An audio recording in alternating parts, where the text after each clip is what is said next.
Welcome to the Inc. Productivity Tip of the Day.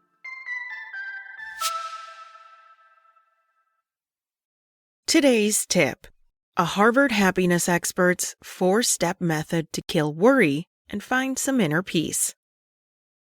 Stress.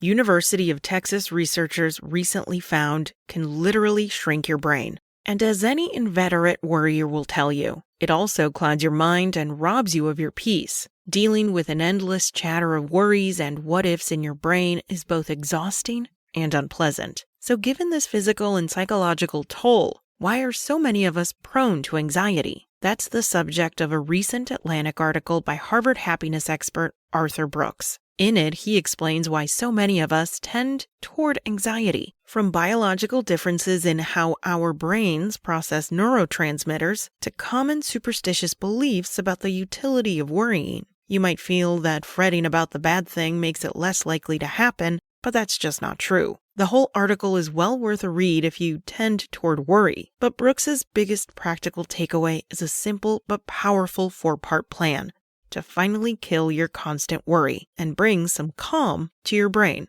Here are the basics.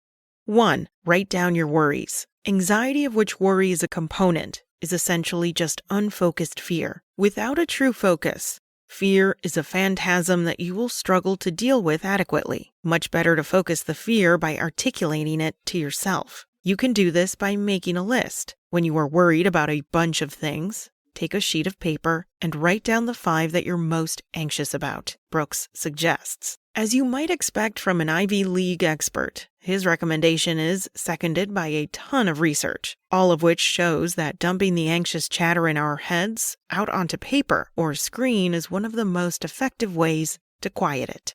2. Focus on outcomes. One of Brooks's arguments about the origin of anxiety is that it's actually a masking mechanism. As miserable as it might seem to fret about an upcoming medical test, for instance, it's still preferable to facing the terror of a troubling diagnosis straight on. But the problem with this approach is that if we never really face our fears, we never really get over them, leading to an endless loop of unproductive anxiety. So take a deep breath, steel yourself, and name exactly what is scaring you. If you could voice that fear, you would give yourself a chance to think about what you could actually do in that case. So, on your worry list, write down the best outcome for each problem, the worst outcome, and the most likely outcome. Then add what you would do in each instance. This makes the source of worry specific and gives you a management plan, suggests Brooks. 3. Fight superstition.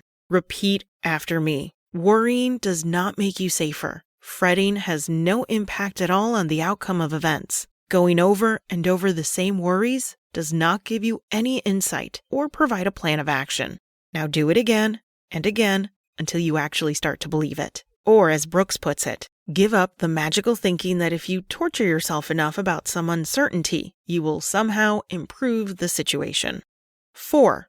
Make this your morning mantra.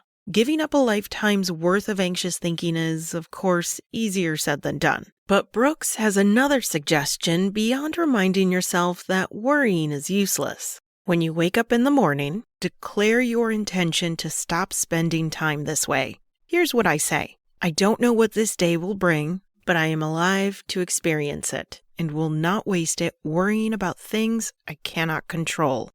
Will this simple 4-part method instantly and permanently silence all your worries?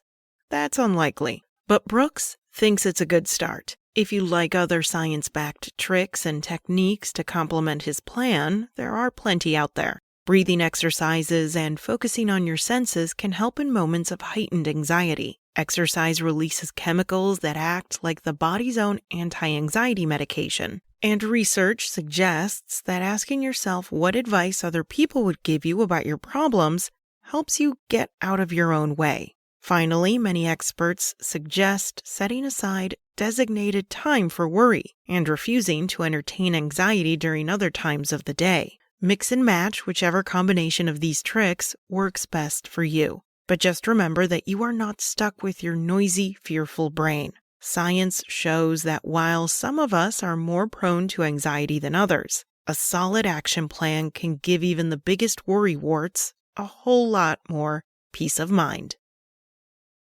That's it from Inc. You can find more great ways to find happiness and increase your productivity at Inc.com. Check back tomorrow morning for another tip from Inc.